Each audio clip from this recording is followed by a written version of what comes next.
Hello, my name is Barbara and I'm going to share a video with you which is all about observing ourselves.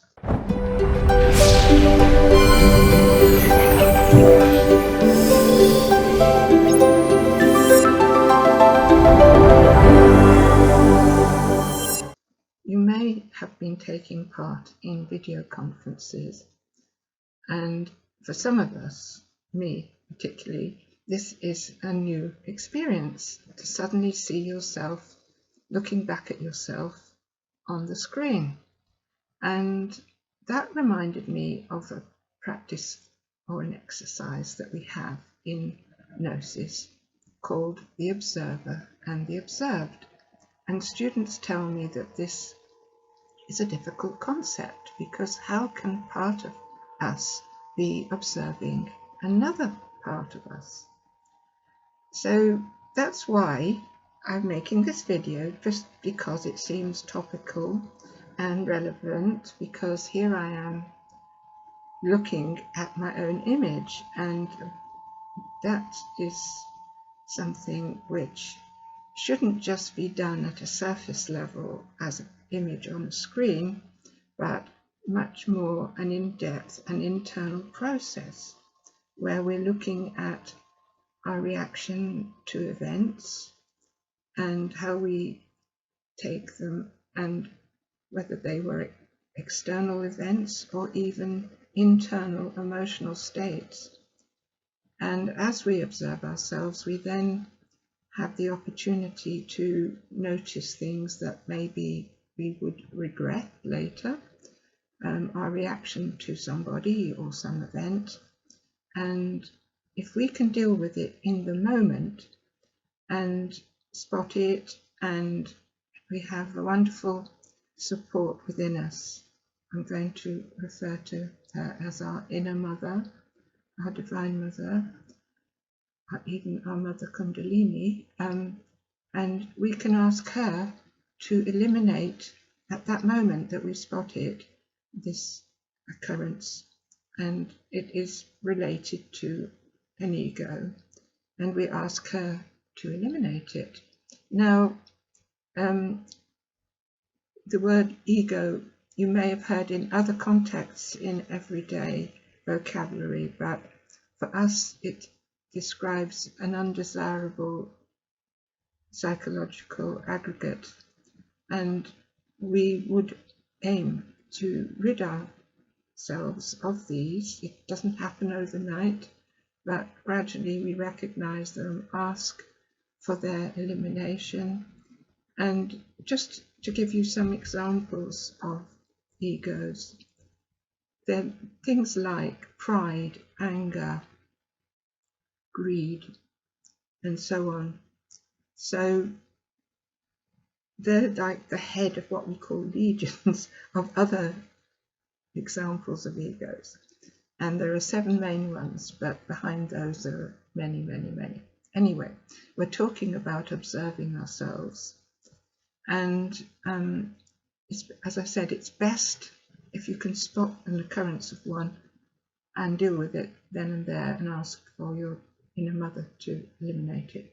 But in some cases, we have another practice, which is a meditation practice called retrospection, where we imagine it's like running a film through our mind of the events of a day or some other period that we see as appropriate.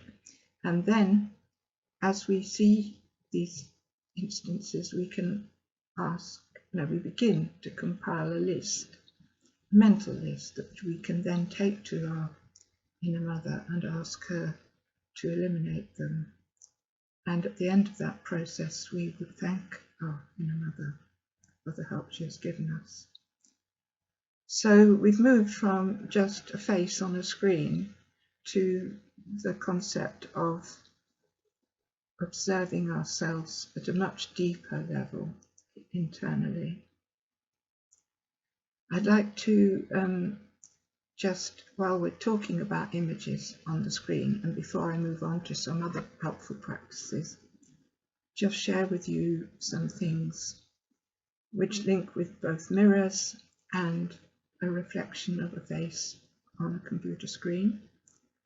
Now, I've got interested in this recently when I held up to show some students a book I wanted to recommend.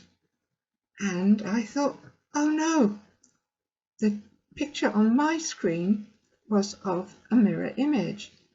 And I was apologizing to the students and they said, no, it's the right way round. So I thought things can be quite curious at times.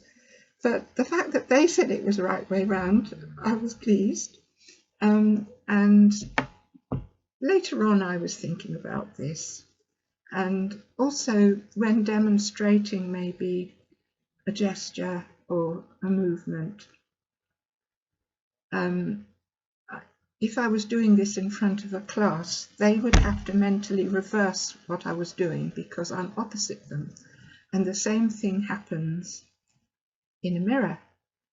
And looking in a mirror can be quite a revealing process on lots and lots of levels, but it can be used as a technique when we want to promise something to ourselves that we, for instance, we would practice the practices more frequently, or we would like to ask for help to eliminate egos. And if we could even talk to our mirror image, a bit like I am to myself on the screen now, it adds emphasis. So that is something that you may have done, looking in the mirror and telling yourself that you're fine and you can cope, etc. So now, moving on from that process with a mirror, we can do it on screen. And it gets more complicated. And because what I am seeing, and if you do this, what you will see is, like, for instance, if I hold out my right hand on my right side is on the right side of my screen. But the people in a conference will get the reverse image, so they would know that if I held up my right hand, they would see it in the reverse, like it would appear to them as on the left-hand side. So that's an example from my point of view of observing things and having sort of like observations which you need to observe, you need to when you have some discernment when you are observing other people or even within yourself, and don't let it just wash over you. Just pause, see what it makes sense or doesn't make sense for you, and how is it affecting you. The main thing is not to allow things to, we would say, not to become fascinated by them when you then become identified with them and problem. So maybe I'm doing a bit of that now. It's not a problem, but I did get rather fixated for a while on what's happening on a screen. So now let's get back to practices. We have, in addition to the observer and observed, we have a practice called the SOL key, which stands for subject, object, and location. Now, for the subject, we say, who am I? And ideally, we would see ourselves as a spark of divinity and have a true being and which unfolds into our essence. And the problem is that egos begin to swamp our essence. And if we can spot them and eliminate them, we're gradually freeing our essence. Now, that can take a long time, but it's well worth working on. So, subject, who am I? I am a spark of divinity. And that is within me. the object is, what am I doing? Well, right now I'm talking to you on a video and observing myself, but you can always ask yourself, what am I doing? And you could also say, we are, or you are sharing a video with me about observing ourselves and hopefully moving towards understanding ourselves on deeper levels. Now, what about this location? It's really difficult to say where it is when we're on a video conference. I know where I am. I'm in Birmingham in England, but you could be anywhere. And somehow or other we are connecting. And each of you will know where you are, but as a combination of ourselves and the communication that we're having, well, I'll leave you to work that one out. So that was the soul key. And I did actually cover the retrospection and the spotting things as they happen, ideally, and observing ourselves with part of ourselves, observing what's going on with the other part. So I hope this whistle-stop tour through some of our practices has intrigued you. I hope it hasn't confused you, and if you need and really would like to know more, do please click on the link and learn about courses in Gnosis. Thank you for your time. Goodbye.